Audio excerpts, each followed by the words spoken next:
김한진 박사님과 함께하는 키워드 경제 시간입니다.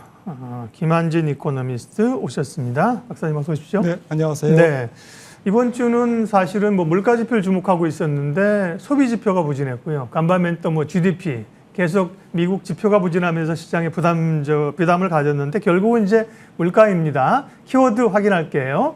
조금 전에 예고드린 것처럼 첫 번째는 연준이 통화정책의 주요한 지표로 삼는 인플레이션 지표인 5월 근원 PCE, 미국 개인 소비지출 가격지수가 물가지수가 발표되는데요. 지금 전망은 어떻습니까? 네, 현지 시간으로 목요일 8시 반이니까 우리 시간으로는 오늘 밤이겠네요. 네. 9시 반 정도에 발표가 되는데 아무래도 CPI보다는 PCE, 개인 소비 지출 물가는 어떤 좀 특징이 있는 겁니까? 왜냐하면 우리가 CPI를 많이 봤는데 PC도 개인 소비 지출이라는데 물가라고 하고, 그러니까 PC 일종의 물가 지표인 거죠. 네, 그 PC는 이제 그 상무부에서 발표하고요. 네. 우리가 그 소비자 물가 지수 CPI라는 거는 이제 노동부에서 발표합니다. 노동부에서 발표하는 CPI는 이제 도시 생활자들, 그러니까 팔딱팔딱 그냥 그 물가의 변화를 CPI는 조금 즉각적으로 반영을 하고 PC 개인 소비 지출 물가는 조금 늦게 하지만 정확하게 반영을 하고, 결정적인 차이는 집값, 임대료 이 비중이 PC 물가는 개인 소비 지출 물가는 20%밖에 안 됩니다. 네. 그래서 항상 소비자 물가보다는 좀 낮게 발표되는 성향이 있는데요. 아무튼 지금 전월비로는 조금 다 증가할 걸로 예상이 됩니다. 4월 달에는 0.2% 증가했는데 PC 물가가 오늘 발표되는 PC 헤드라인 물가는 0.6% 전월비 이렇게 올라갈 걸로 예상이 지금 되고요. 6.5, 6.4 이건 이제 전년 동기비라고 할까요? 그리고 이제 근원 PC는 이제 4월 달에 4.9%, 전년 같은 기간 대비 4.9% 올랐는데, 오늘 발표되는 근원 PC 에너지 가격과 이제 유가를 뺀 거죠. 곡물 가격을 뺀 건데, 이거는 살짝 좀 낮아질 걸로 예상을 하고 있습니다. 시장 컨센은. 그런데 전월비로는 여전히 0.4% 올라갈 거다. 0.4% 올라갈 거라는 거는 이렇게 계속 올라가면 1년에 4.8% 올라간다라는 얘기거든요. 그러니까 시장에 그렇게 긍정적으로 작용하지는 않을 것 같고, 그렇다고 해서 어느 정도는 지금 예상하고 있는 바이기 때문에 이게 발표됐다고 해서 이것 때문에 시장이 나빠지지, 오늘 밤 미국 증시가 흔들릴 가능성은 또 없어 보입니다. 그냥 중립적인 뉴스로 조금 받아들이고 있고요. 아무튼 지금 물가가 결국엔 좀 더디게 떨어진다라는 게 이제 지금 팩트고요. 어느 정도 더디게 떨어지냐? 올해 연말 미국 소비자 물가가 한 6.5% 정도에 도달할 것 같다. 그러니까 6% 아래로 내려가기에는 조금 버겁다. 유가가 지금 계속 고공행진을 보이고 있기 때문에 이제 제일 큰 이유가 이제 유가 때문이고요. 하지만 지금 시장에서 굉장히 지금 관심을 보이고 있는 물가가 어느 정도 기간에 이제 조금 피크를 찍느냐, 이게 중요한데, 제 생각에는 6월, 7월, 8월 중에는 고점을 찍지 않을까. 왜냐하면 수요가 둔화되고 있지 않습니까? GDP 전망도 계속 깎이고 있고, 그 다음에 재고가 쌓여가지고, 엊그제 나이키 실적, 1분기 실적에 월마트라든지 타겟, 이런 기업들도 유통재고가 많이 쌓여가지고 할인에 들어가거든요. 이런 부분들이 이제 재고 떨이로 이제 물가를 안정시키는 데 기여를 할 거고요. 그 다음에 물류 차질이 사실은 4월달, 5월달 같은 경우에는 중국 봉쇄 때문에 문제가 됐는데 이게 풀렸지 않습니까? 그래서 물류 차질, 공급망 차질도 지금 좀 개선되고 있거든요. 이런 측면에서 지금 물가는 정점 부근에 있다라는 것은 분명한 것 같습니다. 네. 그러니까 PC 물가가 조금 더 이제 점잖은 거군요. 소비자 물가 지수는 말씀하신 좀 팔딱팔딱 반영도가 큰 건데 지금은 미국 연준은 사실 그렇게 편안하게 물가 지표를 관리하고 느긋하게 볼 수 있는 상황은 아니거든요. 아니기 때문에요.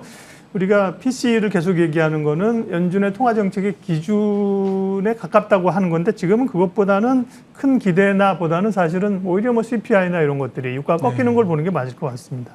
그러면 향후에 이제 이 물가도 그렇고요. 7월에 이제 FOMC가 또 있지 않습니까? 그리고 우리도 지금 이제 이 한은에서도 금통에서도 사실 빅스텝 얘기가 지금 50bp 나오고 있습니다. 네. 그래서 미국 그럼 연준은 7월에 75bp 그리고 우리도 물가나 이런 우려를 봤을 때 50bp 인상 가능성 열어놔야 됩니까? 네, 거의 유력하죠. 예. 네, 지금 뭐 6월달 저희 나라 기대 인플레이션이 3.9%를 찍었기 때문에 네. 이 기대 인플레이션이 계속 올라가면 이제 그거를 뭐 물가가 계속 올라갈 거니까 사람들이 구매도 서두르고 또 임금도 좀 올려달라는 압박이 좀 커지겠죠. 이러면서 소위 임금도 오르고 좀 제품 가격도 올라가고 이렇게 해서 악순환이 되는데 이런 측면에서 인플레이션에 조기 대응해야 되는 한은의 어떤 책무가 조금 더 커져 있을 거라고 생각을 합니다. 그래서 7월 14일 날 우리나라 금통위에서 50bp 빅스텝이 좀 유력해 보이고요. 7월 말에 이제 FOMC가 있는데 또 75bp가 거의 확정적이죠. 그렇게 보면 뭐 일단 7월 말에서는 살짝 이제 한국 기준금리가 미국 기준금리보다 좀 낮아지고요. 그리고 이후에 이제 3번씩의 정책 회의가 있는데 말씀드렸듯이 연말 정도에 미국 기준금리가 3.50% 정도가 유력하고요. 하지만 우리나라는 베이비 스텝 8월, 10월, 11월 3번에 걸쳐서 12월은 없으니까요. 0.25 올린다면 3.0 정도의 이제 콜금리가 기준금리가 도달을 할 것 같습니다. 그러면 연말에 가서 미국과 한국의 기준금리 차이는 50bp, 0.5%포인트가 이제 벌어지는. 그러니까 우리나라가 바쁘게 올려도 네, 지금 금리 역전은 네, 불가피한. 다음 달에 50bp를 올려도 네. 금리 역전은 뭐 좀 불가피하지 않을까 이렇게 생각을 합니다. 금리 올리는 게 미국 연준만 생각했는데 이게 우리도 이렇게 따라가지 아니할 수 없기 때문에 금융시장에 좀 부담이 될 것 같습니다. 두 번째 키워드 살펴보도록 하겠습니다. 두 번째는 결국 이 인플레이션이 네. 경기 침체로 갈 수 있다는 얘기를 계속하고 있는 상황인데요. 보면 미국의 언론들은 이제 그동안 경기 침체로 가지 않을 거라고 보던 기관이나 사람들마저도 뷰가 바뀌면서 배신하고 있다. 이렇게 경기 침체 가능성이 높아지고 있다는 쪽으로 뉴스가 많이 나오더라고요. 네, 아무래도 지금 뭐 거시 지표, 그러니까 성장률 전망이 계속 빠르게 하향 조정됐습니다. 가령 뭐 바로 지난달, 뭐 이번 달에 발표한 세계은행의 미국 경제 성장 전망이 2.5%인데 2.5%를 달성하려면 하반기에 거의 뭐 5% 이상 성장을 보여야 되니까 달성 가능성이 굉장히 낮죠. 그러니까 그럴 정도로 올해 미국 경제 성장률이 뭐 1.5% 혹은 1%만 도달해도 다행이다라는 쪽으로 이렇게 급격하게 경제 전망이 하향 수정되고 있습니다. 그래서 이미 수요 침체가 시작됐고요. 근데 이제 이 수요 침체가 제 생각에는 하반기에는 조금 슬로우 다운, 그러니까 아주 급격한 침체라기보다는 슬로우 플레이션이라는 이제 단어를 쓰는데요. 네. 경기는 이제 둔화되면서 인플레이션은 좀 천천히 떨어지는 이제 그런 조합이 하반기 것이 환경일 것 같고요. 어제 미국 GDP 확정치가 발표됐습니다만은 결국 물가가 조금 올라가면서 분기 PCE 물가는 발표됐거든요. GDP 개정에서 네. 7.0에서 7.1%로 살짝 올라가면서 개인 소비 지출은 기대했던 것보다는 굉장히 낮게 1.8% 원래 잠정치에서는 한 3.1% 증가했는데 1.8%로 소비 지출이 꺾인 거죠. 그러니까 인플레이션이 올라가면서 소비 지출이 꺾이는 전형적인 이제 약간 침체 성향을 지난 어제 그 GDP 확정치에서도 확인할 수 있었고요. 아무튼 미국 경기가 전체적으로는 세계 경제 중에서 가장 이제 그 양호하고 인플레이션에 대한 어쨌든 내성이 큰 경제라고 봐야 되거든요. 이제 이러한 미국 경제마저도 조금 인플레이션에 상당히 부담을 느끼면서 경제 전망이 하향 수정되고 있다는 것은 팩트고, 이런 팩트를 사실은 뭐 주식시장은 어느 정도 제 생각에는 반영을 하고 있지 않나, 이미 주가는 좀 프라이싱하고 있다, 이렇게 해석을 하고 있습니다. 네. 경기 침체에 대한 목소리들이 점차 높아지고 있는데 성장주 투자의 여왕, 네, 퀸, 캐시 우드가 경기 침체 이미 왔다 이런 얘기를 했다고. 저는 사실 기사를 이제 자세히는 못 읽어봤는데요. 재고 얘기를 좀 했다고 그러죠. 네, 뭐 캐시 우드의 포지션이나 이런 것보다도 뭐 재고 부분이나 이런 것들을 의미하는 거는 뭡니까 그 기사에서? 네. 이거는 뭐 퀵하고 팩트셋이라는 이제 데이터 센터의 네. 데이터 전문 분석 업체가 1분기 전 세계 어쨌든 2,300개 기업들을 대상으로 한 조사 결과고요. 이 조사 결과가 이제 언론에 보도가 됐습니다. 그래서 1분기에 이제 전기전자 업체, IT 그리고 자동차 이런 업체들 중심으로 재고가 많이 쌓였다. 그래서 삼성전자가 1분기 재고가 13% 증가했고, 그리고 또 2분기에도 재고가 조금 증가세가 이어지고 있다라는 건데요. 원인은 이제 원재료가 쌓여 있고, 또 최종 재화, 이제 완성품 재고가 쌓여 있고, 원재료 재고가 쌓인 거는 이제 조금 재고 확보를 많이 했기 때문에 그런 측면이 있고요. 제품 재고가 자동차나 IT 업계에서 쌓여 있는 것은 이제 경기 침체기에 당연한 현상입니다.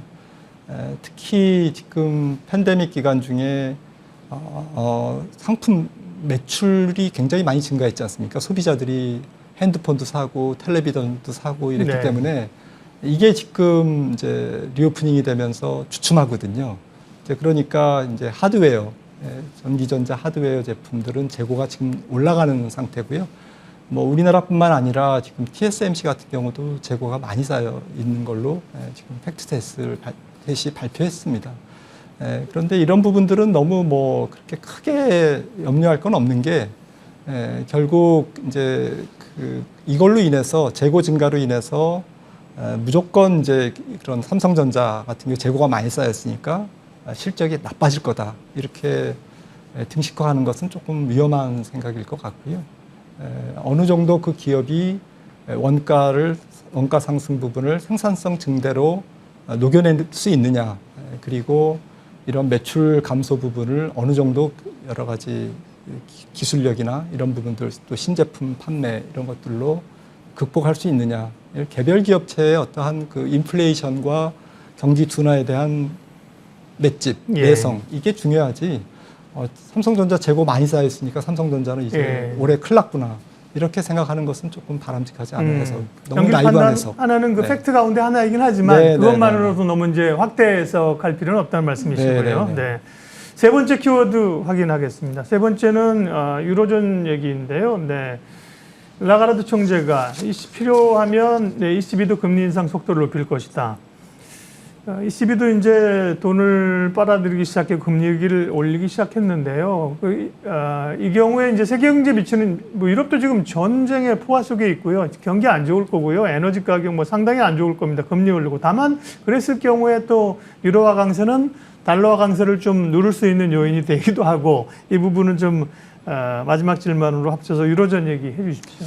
네, 사실은 지금 굉장히 취약한 세계 경제의 고리가 유로존이죠. 에너지 문제가 지금 심각하니까요. 그래서 미국 경제보다는 유럽존 경제가 제 생각에는 한 2분기 정도 먼저 침체에 들어가지 않을까, 이렇게 생각한다면 미국의 조금 경기 침체는 내년 상반기, 그리고 유로존은 올 하반기, 경기 침체에 들어가지 않을까 이렇게 생각을 하고 있고요. 네. 그렇다면 여러 가지 이제 유로존이 하반기에 직면하는 거시경제 환경이 스태그플레이션이죠.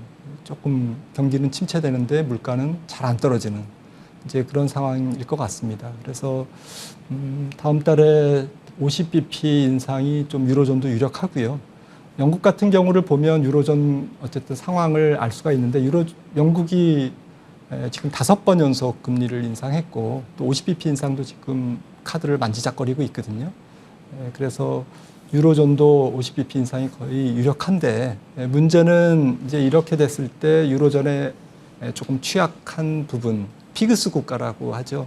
이탈리아나 스페인, 포르투갈 이런 부분들이 이제 2012년에 재정 위기를 겪었는데 이런 국가들이 어떻게 이제 이러한 그 금리 상승, 금리 인상을 조금 피해갈 수 있을까 이런 정책을 지금 마련하고 있습니다. 그래서 프래그멘테이션이라고 이제 이런 부분들을 어쨌든 막는 조치 이런 부분들을 지금 유로존 ECB에서 강구를 하고 있는데 아무튼 유로존이 1년 내에 기준금리를 한 1.5% 정도까지 갖다 놓겠다. 이제 그런 것이 지금 컨센서스로 형성돼 있고 그런 측면에서 유로존이 하반기에는 가장 조금 자산 시장에서도 취약한 고리 역할을 네. 할 것 같습니다. 키워드로 보는 경제 이야기 투자 인사이트 김한진 박사님 함께했습니다. 고맙습니다.